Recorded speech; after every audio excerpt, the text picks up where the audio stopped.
11 अनमोल उपदेश आपको बताएंगे जो आपकी पूरी जिंदगी को बदल कर रख देंगे। बस आप इन बातों को वीडियो के अंत तक ध्यान से सुनिए, और जो भी व्यक्ति इस वीडियो को अंत तक सुनेगा उसे अपनी हर परेशानी का हल अवश्य मिल जाएगा। श्रीमद् भगवत गीता का पहला उपदेश ये है कि इस दुनिया में अगर आए हो तो दुख तो मिलेगा ही। दुख से कभी घबराना मत, दुख से कभी डरना मत। श्री कृष्ण ने गीता में कहा है कि यह संसार दुखालय है और अशाश्वत है, अर्थात यह संसार दुखों का घर है।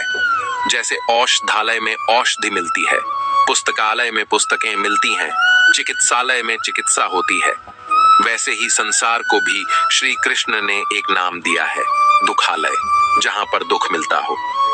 दुख तो यहाँ हर किसी के जीवन में आता ही है, लेकिन अगर दुख आया है तो सुख भी अवश्य आएगा। इसलिए दुख से कभी भी डरना नहीं चाहिए, क्योंकि यह संसार दुखालय भी है और अशाश्वत भी है।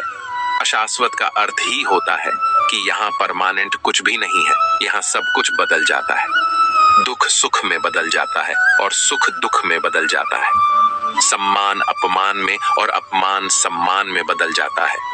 दर्द खुशी में बदल जाता है और खुशी दर्द में कभी भी बदल जाती है। जीत हार में और हार जीत में, यहाँ कभी भी कुछ भी बदल जाता है। कुछ भी परमानेंट नहीं है, ना ही हम परमानेंट हैं, ना ही हमसे जुड़ी कोई चीज यहाँ पर परमानेंट है, क्योंकि ये संसार अशाश्वत है, शाश्वत नहीं। यहाँ सब कुछ बदलने वाला है, यहाँ कुछ भी परमानेंट नहीं रहेगा।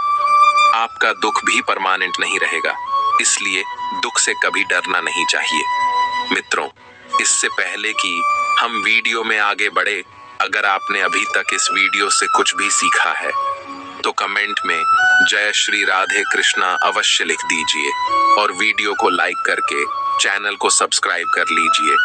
तो चलिए फिर आगे बढ़ते हैं। गीता का दूसरा उपदेश ये है कि मौत से कभी नहीं डरना चाहिए। मौत से डरना बिल्कुल व्यर्थ है। श्री कृष्ण ने गीता में कहा है, यह संसार मृत्यु लोक है, क्योंकि जिसका भी यहाँ जन्म हुआ है वह एक दिन अवश्य मर जाएगा। जिसका आरंभ हुआ है उसका अंत अवश्य होगा। हम इसे रोक नहीं सकते। जैसे हम रोज कपड़े बदलते हैं, वैसे ही हमारी आत्मा नया शरीर धारण करती है। मृत्यु सिर्फ इस जीवन का एक नया आरंभ है, इस जीवन का अंत नहीं। आत्मा कभी नहीं मर सकती और ना ही उसे कोई मार सकता है, लेकिन मौत का डर मनुष्य को सबसे ज्यादा लगा रहता है। मौत का दुख भी इंसान को सबसे ज्यादा होता है। एक पेड़ पर 2 पक्षियों का जोड़ा रहता था। उन दोनों को एक दूसरे से बहुत प्रेम था। उन्होंने साथ जीने मरने की कस्में खाई थी। एक दिन वहां एक शिकारी आया और उसने तीर चलाकर वहां पेड़ पर बैठे मादा पक्षी को मार दिया। तो वह अकेला नर पक्षी रोने लगा कि मैं तुम्हारे बिना कैसे जी पाऊंगा। तुम्हारी जगह मेरी मृत्यु हो जाती, मेरा जीवन तुमको मिल गया होता। उसका रो रो के बुरा हाल हो गया। इतने में ही उस शिकारी ने दूसरा तीर चलाया और उस नर पक्षी को भी मार दिया। वास्तविकता में यह कहानी हमारी ही है। हम भी रोते रहते हैं जब कोई मरता है तो, लेकिन हमें यह नहीं पता होता कि एक दिन हमारा भी जीवन समाप्त हो जाएगा। हम भी उसी मृत्यु के पेड़ पर बैठे हैं, लेकिन शरीर का मिटना हमारा अंत नहीं है। श्री कृष्ण ने अर्जुन से कहा है, हे अर्जुन, तेरे और मेरे अनंत जन्म हुए हैं, तुझे कुछ भी याद नहीं है, लेकिन मुझे सब कुछ याद है। जो व्यक्ति इस सत्य को समझ ले कि मैं यहाँ इस संसार में कुछ समय के लिए ही आया हूँ, उसकी जिंदगी के सारे दुख, सारी चिंताएं ही समाप्त हो जाएंगी। जब इस संसार से जाना ही है तो दुख किस बात का। पहले के जमाने में साधु महात्मा लोग पैदल यात्रा करते थे। एक महात्मा यात्रा करते करते वह एक नगर में पहुंचे। वह महात्मा बहुत थक चुके थे।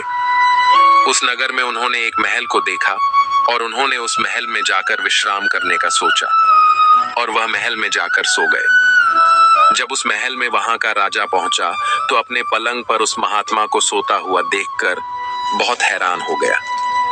राजा उस महात्मा से पूछने लगा कि तुम मेरे महल में कैसे घुस आए और मेरे बिस्तर पर सो रहे हो। महात्मा कहने लगा, यह तुम्हारा महल है, मुझे तो लगा यह धर्मशाला है। तो राजा ने कहा, आपको मेरा महल धर्मशाला कैसे लगा? तो महात्मा ने राजा से प्रश्न किया, तुमसे पहले इस महल में कौन रहता था? तो वह राजा बोला कि मुझसे पहले मेरे पिता यहाँ पर रहते थे और उससे पहले मेरे दादाजी यहाँ पर रहते थे। तो महात्मा ने फिर प्रश्न किया, क्या तुम इस महल में हमेशा रहोगे या तुम्हारे बाद कोई और रहेगा? तो राजा कहने लगा कि मेरे बाद मेरा पुत्र इस महल में रहेगा। तो महात्मा राजा से कहने लगे कि जिस जगह पर रहने वाले बार बार बदल जाते हो उसे घर कैसे कह सकते हो? वह तो धर्मशाला ही है। इसलिए तेरे महल को धर्मशाला समझकर मैं इसमें रात बिताने के लिए आ गया। धर्मशाला जान जग को जीवन सब मेहमान है, मोह किसी से मत करो, सब स्वप्न का सामान है।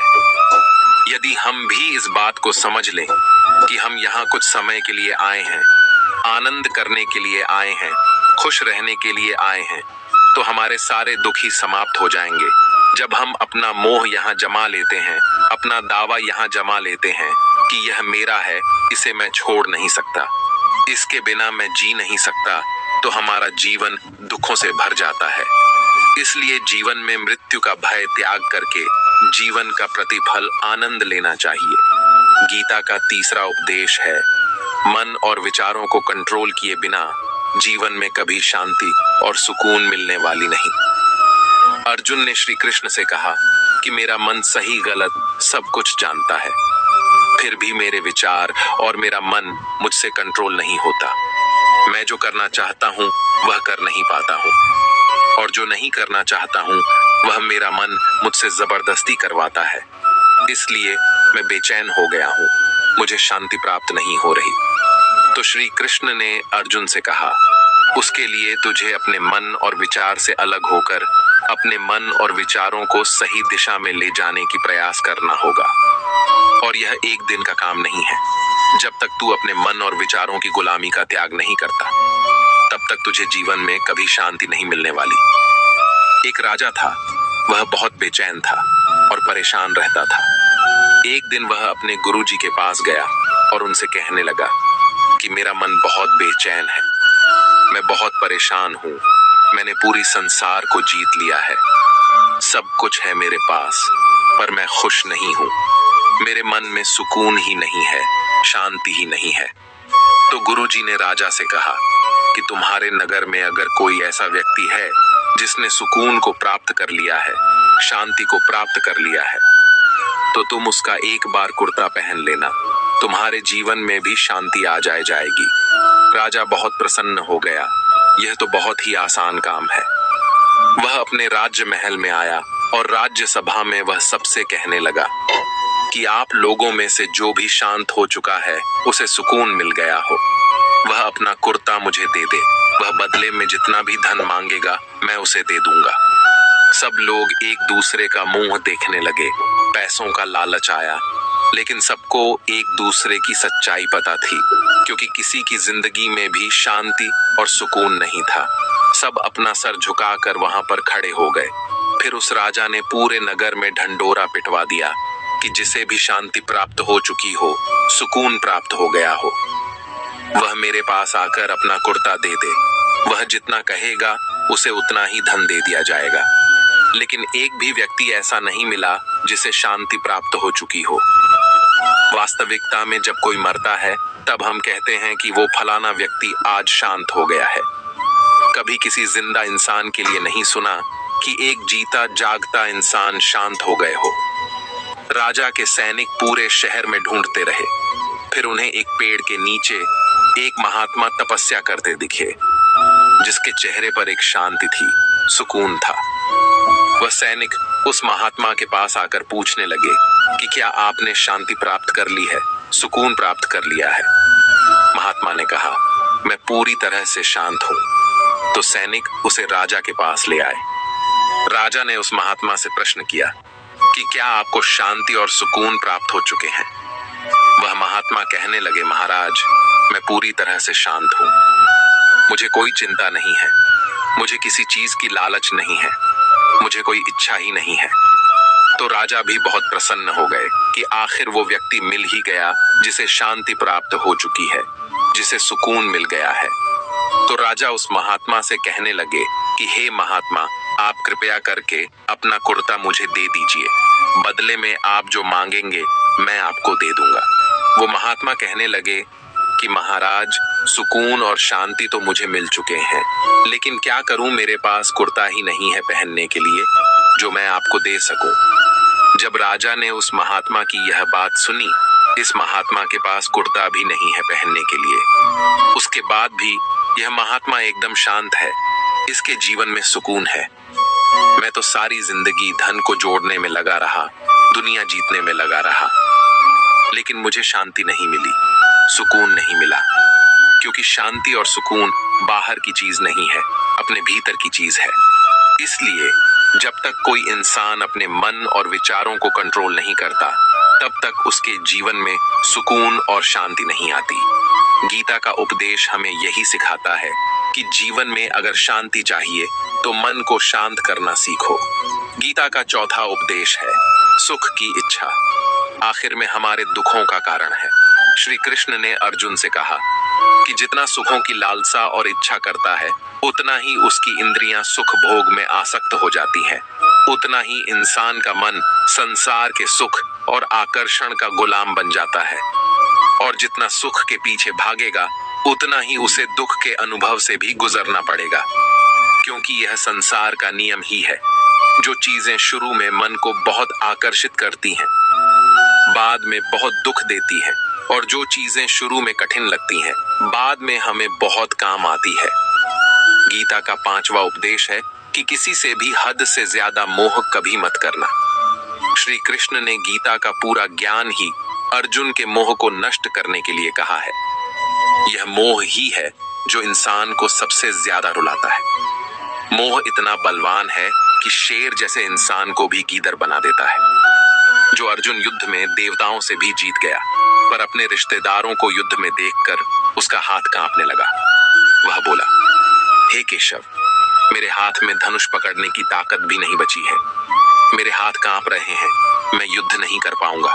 ये मोह इतना पेनफुल होता है जिसका कष्ट ना सह पाने के कारण कई लोग अपनी जिंदगी को खत्म कर देते हैं, आत्महत्या तक कर लेते हैं कि उस व्यक्ति के बिना हम जी ही नहीं पाएंगे। इसलिए जीवन में किसी से भी हद से ज्यादा मोह करोगे तो जीवन भर पीड़ा का ही सामना करना पड़ेगा।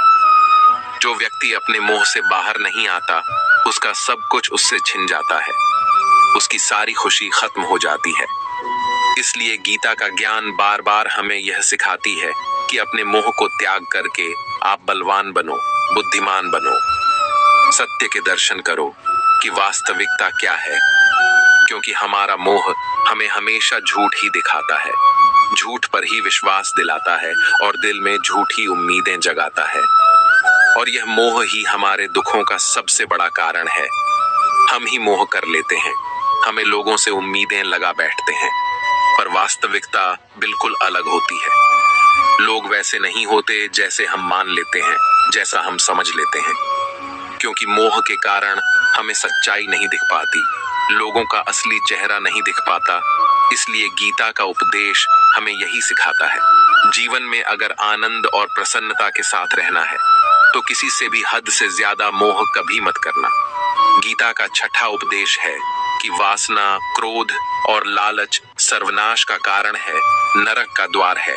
जिस भी मनुष्य में यह तीन अवगुण होते हैं, वह हमेशा दूसरों को दुख पहुंचाकर अपने ही सुख और स्वार्थ की पूर्ति करता रहता है।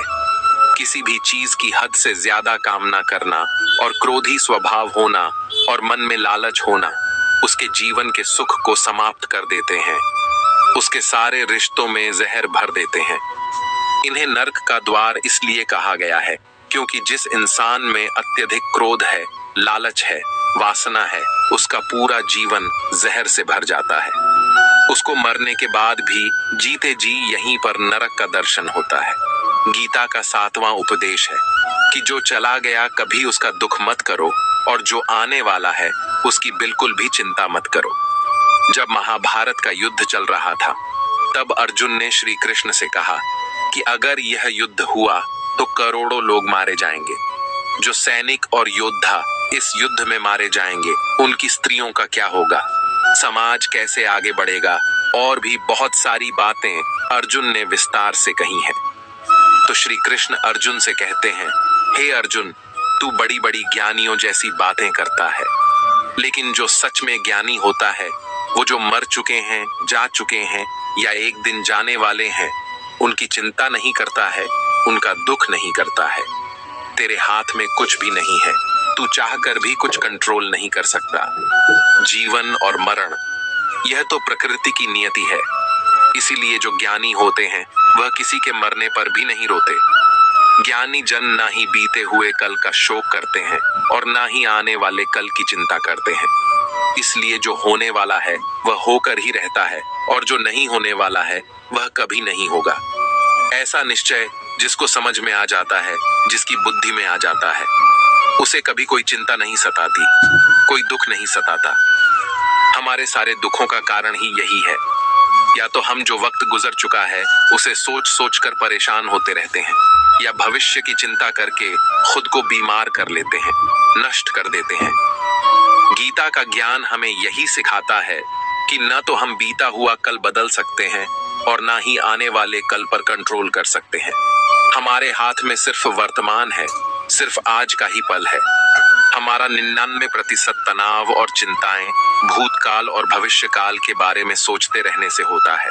हम हमेशा उसी में ही जीते रहते हैं, मगर वर्तमान में कभी नहीं जीते, इस पल को कभी नहीं जीते। जब आप वर्तमान का पूरा आनंद लेना सीख जाएंगे, तभी आपकी जिंदगी से तनाव कम होगा, चिंताएं खत्म हो जाएंगी। वर्तमान में जीना एक बहुत बड़ी उपलब्धि है। हमारे हाथ में भी सिर्फ आज का ही पल है। हमें जो भी करना है आज ही करना है।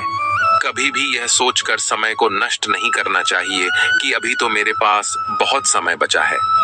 एक गुरुजी ने अपने एक शिष्य को पारस का पत्थर दिया। उनका वह शिष्य बहुत आलसी था, हर काम को कल पर टाल देता था। तो गुरुजी ने उससे कहा कि मैं तुझे यह पारस का पत्थर दे रहा हूँ। इस पारस के पत्थर से जब तू लोहे को स्पर्श कराएगा तो वह लोहा सोने में बदल जाएगा, और यह पारस पत्थर मैं तुझे 1 महीने के लिए दे रहा हूँ। जब 1 महीना समाप्त हो जाए तब मैं तुझसे यह पत्थर वापस ले लूंगा। तब तक तू इस पत्थर को अपने पास ही रख। गुरुजी का वह शिष्य बाजार में लोहा खरीदने के लिए गया। जब बाजार में वह लोहा खरीदने पहुंचा तो उसे लोहे का वह रेट बहुत महंगा लगा।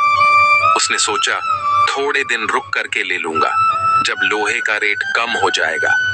पर उसकी बुद्धि में यह बिल्कुल नहीं आया कि इस लोहे को मैं सोना बनाकर बहुत अधिक धनवान बन सकता हूँ। लेकिन उसके मन की सुस्ती, उसके मन के आलस्य की वजह से उसने उस काम को कल पर टाल दिया। ऐसे ही करते करते पूरा महीना बीत गया। फिर गुरुजी उस शिष्य के पास आ पहुंचे और पूछा, तुमने कितना सोना बनाया? शिष्य बोला, मैंने तो अभी सोना बनाना शुरू भी नहीं किया। तो गुरुजी ने कहा, मुझे मेरा वह पारस पत्थर वापस चाहिए। शिष्य बोला, नहीं, मुझे थोड़ा वक्त दीजिए, मैं थोड़ा सोना बनाना चाहता हूँ। गुरुजी ने कहा, यह पारस पत्थर पूरा 1 महीना तेरे पास था, पर तू कुछ नहीं कर पाया, लेकिन अब समय समाप्त हो चुका है। ऐसे ही यह हमारा जीवन है, हमारी जिंदगी है, और यह समय ही पारस पत्थर है। हम समय के एक एक पल से अपने जीवन को सोना बना सकते हैं, लेकिन हमें यह लगता है कि हमारे पास बहुत समय बचा है। एक दिन जिंदगी को जी लेंगे, एक दिन जिंदगी में खुश हो जाएंगे, लेकिन वह दिन कभी नहीं आता और हम जिंदगी भर भागते रहते हैं, चिंता करते रहते हैं, दुखी होते रहते हैं, लेकिन जिंदगी को जीना, खुश रहना हम भूल जाते हैं। इसलिए गीता का ज्ञान हमें यह सिखाता है कि आप आज में जीना सीखें, इस पल में जीना सीखें। गीता का 8वां उपदेश है कि संसार में हमारा कुछ भी नहीं है।